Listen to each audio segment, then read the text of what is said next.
Bismillahirrahmanirrahim. Wal maqalatul hadiyatu wal ishruna an Ali radhiyallahu anhu wa karrama wajhahu.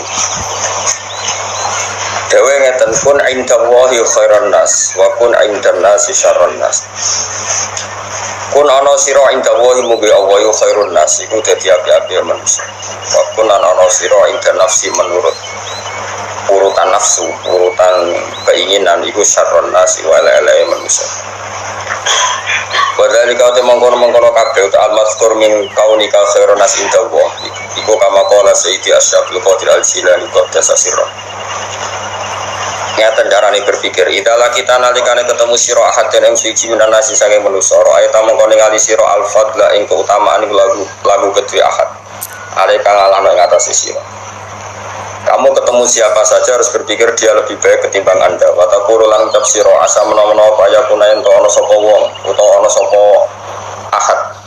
Inta wa mugi Allah khairan wa apik min timbang ingsun wa arfa lan luwes dhuwur. Asa ya kunayen to khairan wa arfa lan luwes dhuwur apane darajatan derajat. Fa ing kana mongko lamun ana sapa ahad sofiran cacile. Maknane ahad sing laki tahu ahad yang kamu ketemu. Misalnya kayak ketemu caci lek kultang ucap siro hadza utawi iki kulam ya asyira tau durakani sapa hadza Allah yang Allah. Oke caci lek ana utawi setelah itu teman-teman wis maksiat sapa ingsun.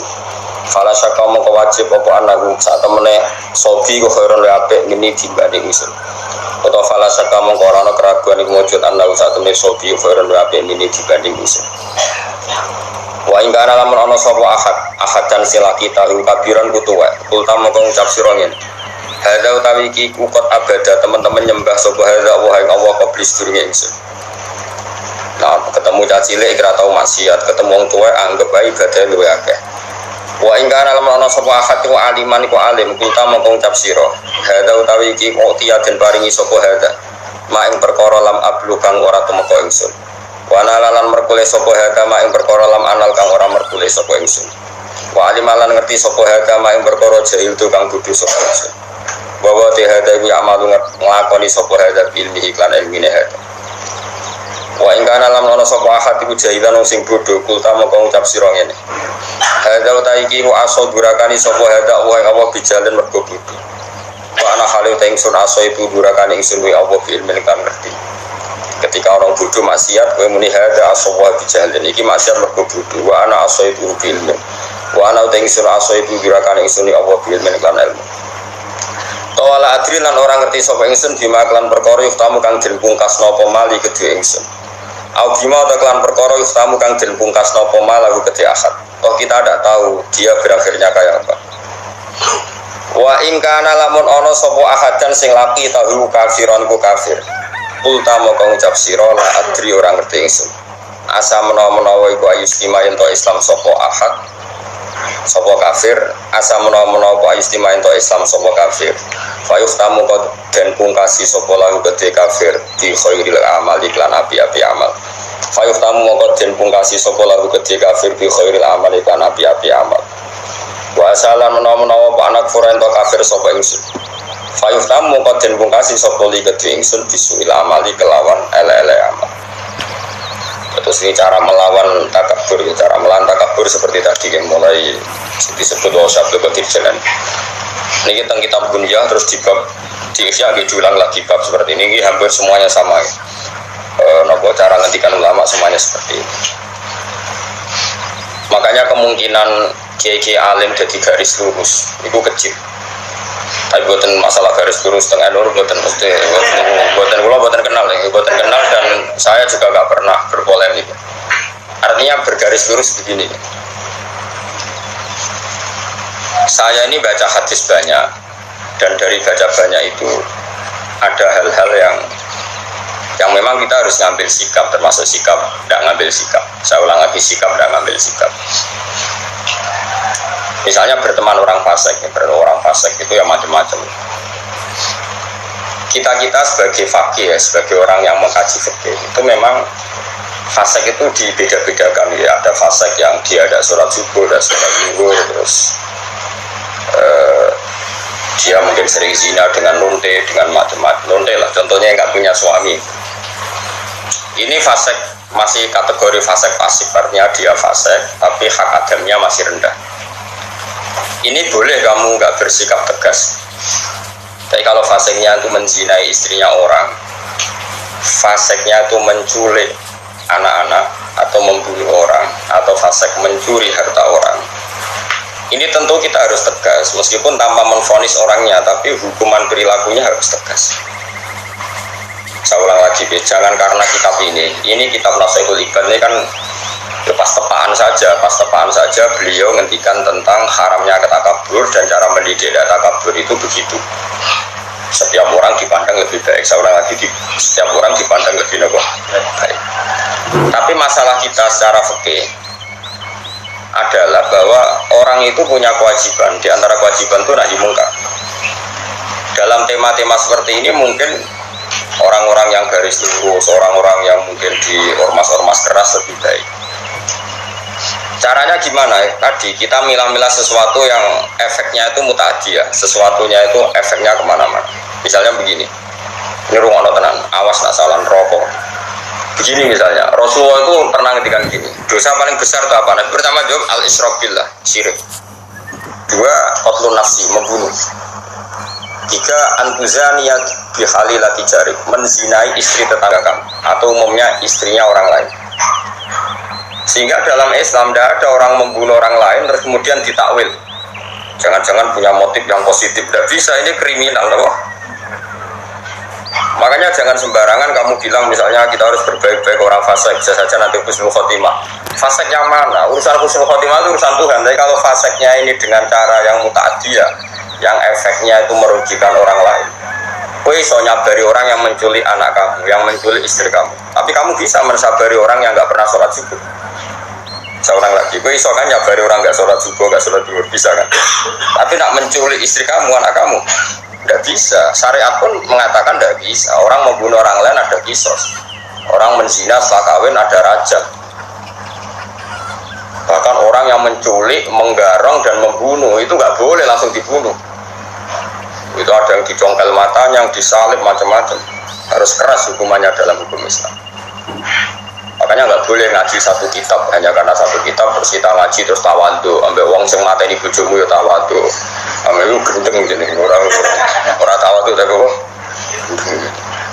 jelas ayat ini innama jazaa'ul ladzina yuharibuna wa rasulahu wa yas'auna fil ardi fasadan ayyuqtalu aw yusallabu, bukan sekedar dibunuh tapi apa? Disalib.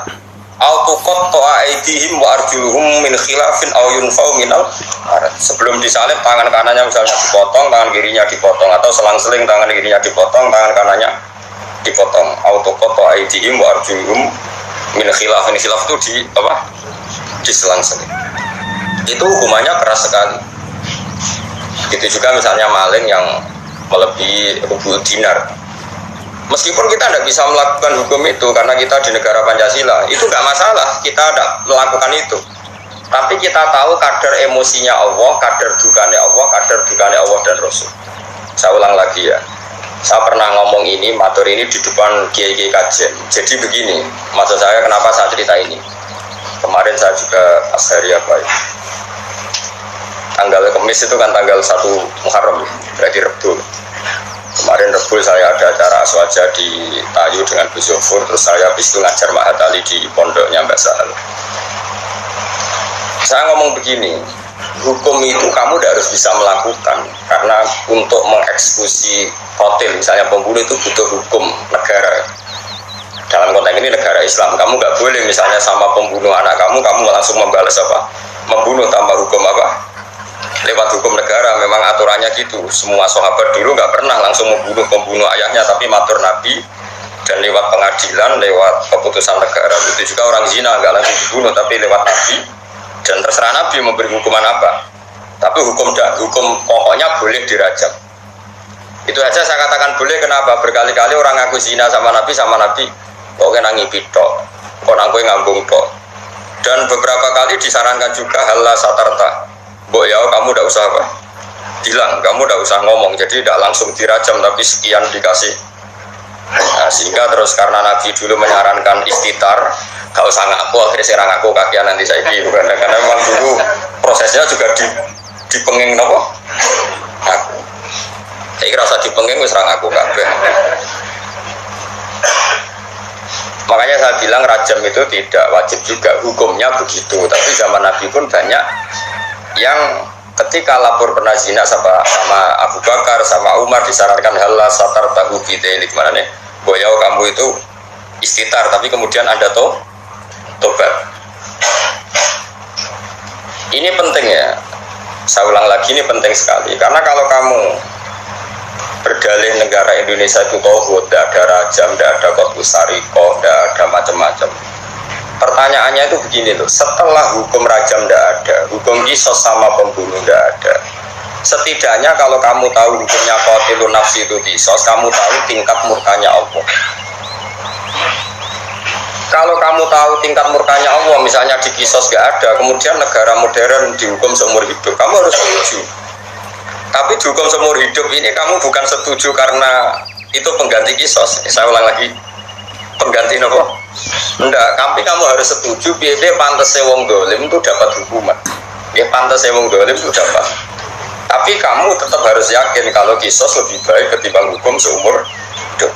Tapi jangan lalu kalau tidak qisas terus nggak usah sama sekali. Jangan, itu wong mutung. Napa? Wong napa? Mutung.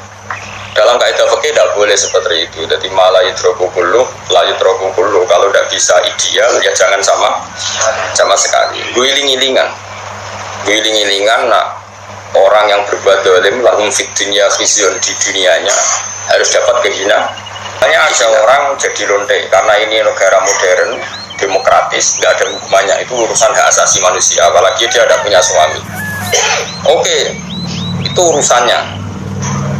Tapi kemudian delalah tonggo-tonggo ini nyebut lonte, sundel, WTS, terus maling, copet, germo, sing elek-elek lah. Cara orang nganggur ya sampah masyarakat, gentos, macam-macam lah. Itu meskipun kita yang kiai, saya ulang lagi, kita yang kiai kan bobo soleh tenan memang nak ngomong terukur mana nih sing ngomong lonte akeh sini bobo menang sehingga kita kecelok cangkem ape.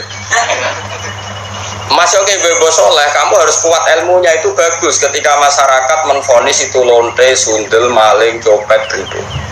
Karena ciri utama kesalahan adalah ketika Allah lahum fid dunya khizyun, di dunianya juga harus hina, termasuk dengan penamaan yang meskipun orang tertentu karena dia kiai atau sufi gak perlu melok kecangkeman se ekstrim itu.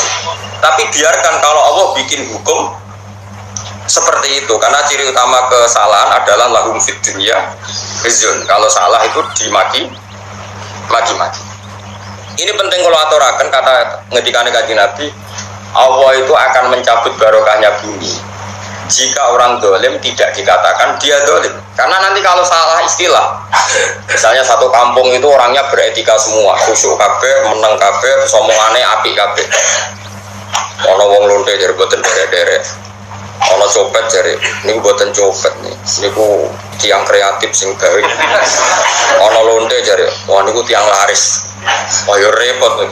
Jadi lonte laris jare niku tiang laris. Jadi ora dis kaya dhisik ono ide lonte dibasakno wanita harapan. Wah yo dadi repot. Makanya saya pernah bersaksi betul, ini saya berhadapan-hadapan.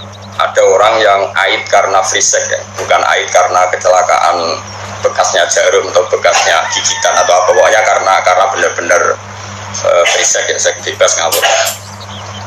Ada dokter itu konsultasi sama ulama. Kemudian saya pas di situ ada beberapa ulama, ada beberapa kiai masih. Si dokter tadi orangnya sangat nasionalis ya, dia ada kepati mikir lah pentingnya agama. Dia tanya, Pak Kiai sekarang kedokteran baru nyari obatnya aid gini-gini dan kita ikut terlibat penelitian gini. Dia bangga sekali menceritakan ikhtiar untuk mencari obatnya aid. Kiai ini terkenal ramah sekali, terkenal sopan, terkenal gak pernah ngetikan keras. Tapi di luar dugaan saya pun tidak pernah menduga kalau Kiai tadi jawabnya gini, wong zina sakarepe dhewe iku wong maksiat.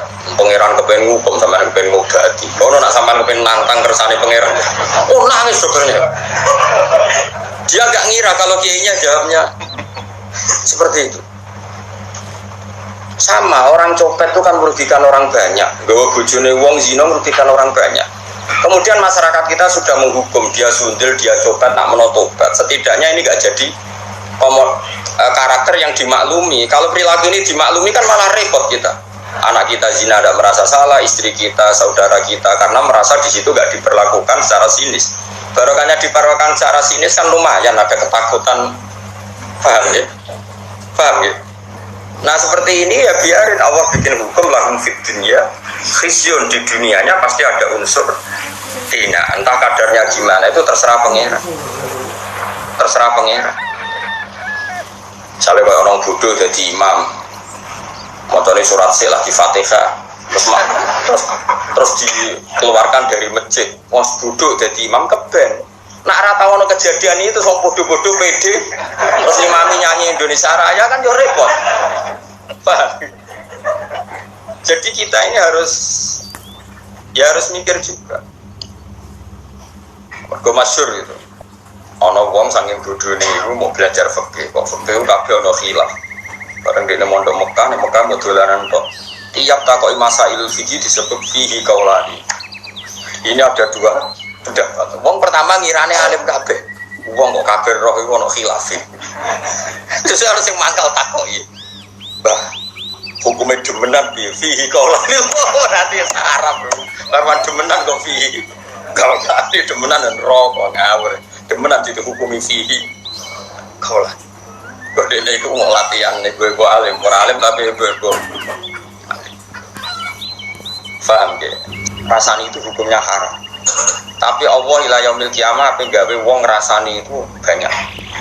Mergo nek gak ono ngrasani iku wong maksiat ku yo penak, ora ono pengadilan sosial. Ora ono pengadilan apa? Sosial. Tapi nek ono sing ngrasani kan ini jadi kontrol. Dia jadi apa? Nggih, misalnya no hamil di luar nikah, itu produk gagal.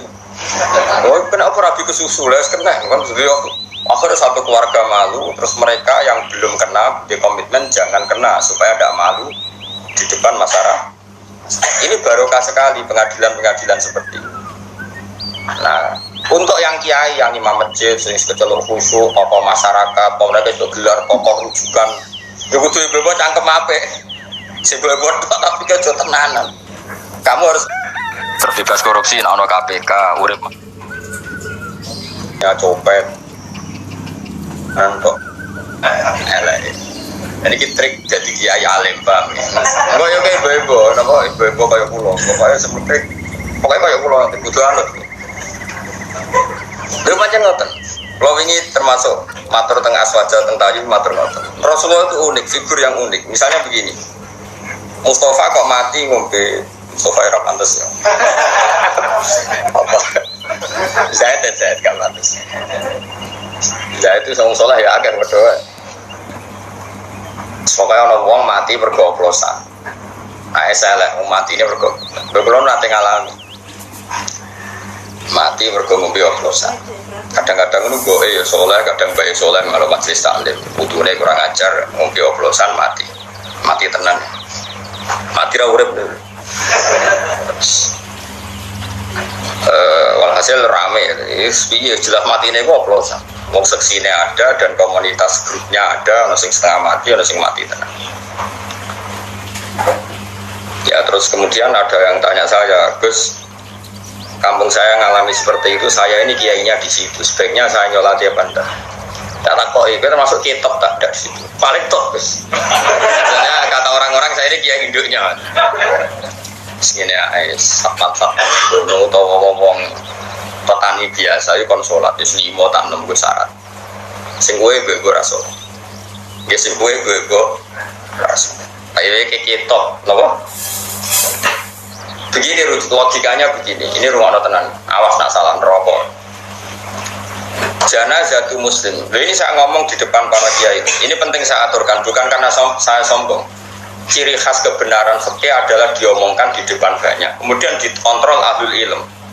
Kalau ahli ilm nanti tawa atau setuju, ini biar jadi hukum konsensus. Kalau enggak, biar dibatalkan. Bahwa Gus Bak kemarin sesat menyesatkan, biar dibatalkan oleh kiai-kiai. Paham ya? Makanya statementnya orang alim harus di depan para orang alim. Enggak boleh hanya diomongkan santrinya saja. Nanti kalau salah, kan santrinya enggak berani. Makanya saya itu malah pede, kalau saya malah kebalikan. Saya itu kalau matur di depan kiai kajian, misalnya ada acara murudan, kiai kajian rawuh semua, saya malah pede, pikiran saya anak salah, saya ngontrol. Aku rapede malah mulang di sini. Mergo salah ora konangan bener yo. Orang tuh penghargaan jadi dianggap. Jadi biasa ya. Ya tapi kan ibadah ya, mulang itu ibadah. Begini logikanya. Ini kalau matur bolak-balik, saya ngaji di mana-mana matur ini. Komunitas gendo atau orang fasik atau pemabuk itu kalau kita tidak datang, kita maknanya orang soleh atau orang yang sedang soleh pokoknya apel. Mereka kan nanti takutnya punya kefiah baru. Nah, koncone minum mati nggak digolekno whisky ya, kowe dhisik tuku kelarem tuku Petrus, apa Petrus saiki kenangan dia mati tak ubeni whisky. Engko pas mati agar digelundungno. Dengan orang-orang soleh tetap datang, setidaknya kefiah Islamiyah ini terjaga. Ya didusi, dikafani, disolat. Si ini janazah itu muslim, janazahnya orang Islam. Ini saya ngomong di depan para kiai, sehingga tradisi Islam terjaga. Terus gue gelol lah sampai sing mayit. Tapi kiai kita itu khawatir ada tradisi tandingan, yaitu kalau kita tidak datang kemudian dikelola ala orang fasik, dikopi sampai arak atau digelundungno, gemine cekinan, remi, repot. Wes cara kula, wes sak tahlil bid'ah lah, ki gremeng tahlil lah. Anggap ae ini penolak ceki, wes. Wes ki gremeng lah, wes gak ono hadis sunah Rasulullah. Wong zaman Nabi ben tahlili sapa, Nabi jelas warga kok tahlil dengan Allah. Karo jere zaman iku ono mudin ngundang sapa. Tapi kira usah yakin nak tahlil ku ono tuntunan, kowe golek hadis sokeh gawe-gawe tahlil kok ono hadise. Sokeh. Wis biasa ono kelakon. Awal takut itu yang, terus anda ini orang alim, sinta kok nggak untuk sunnah Rasul. Kenapa datang di acara tadi padahal tidak ada hadisnya? Podo nak kemelek kau gue rano hadisnya, podo rano hadisnya geger. Gak ada Nabi ngajari cangkem. Berarti sama-sama, sama-sama jelas. Setawanin Rasul. Nah ini saya ulang lagi, ini ruang tenang ya. Orang yang jelas mati oplosan, pernah juga ada yang tanya orang yang mati bunuh diri. Itu saya pernah ya ada sekitar 22 kiloan dari kampung saya, itu di kampung di atas gunung. Ada orang, bacanya orang tuh soleh, wong ya soleh, terkenal soleh ya. Justru karena soleh terlalu soleh puber, tapi soleh puber. Tujuannya ayat ke wong itu mati malah bunuh diri, silangan bojo, silangan awal. Nah itu kiai temannya itu. Tanya kasusnya itu nggak ada yang berani nyolati karena mati bunuh diri itu kan hukumannya berat ya, kayak mati oplosan, mati bunuh diri, mati firor anisyafi, lari dari perang atau mati pas di tempat maksiat, tempat mesum, macam-macam. Ini caranya gini, cara berpikir kita. Kalau kita tidak datang, kita ini siapa saja, ada harus orang banyak.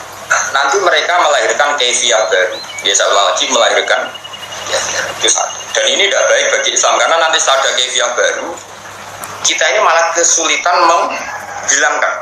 Paham ya? Kesulitan enggak? Karena nanti kalau ada orang fasik mati, sing masjid menunggu.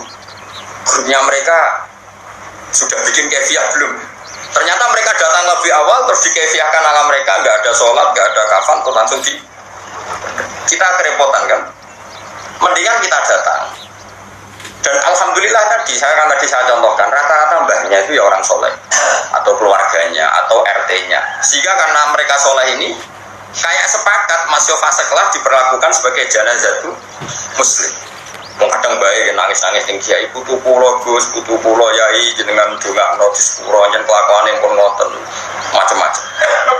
Nah, dalam tradisi Rasulullah dulu ketika Abdul bin Ubay mati karena anaknya santri, nyatanya Rasulullah datang karena menghormati keluarga. Ada roh nak kelakuannya Abdul bin Ubay itu kayak seperti itu.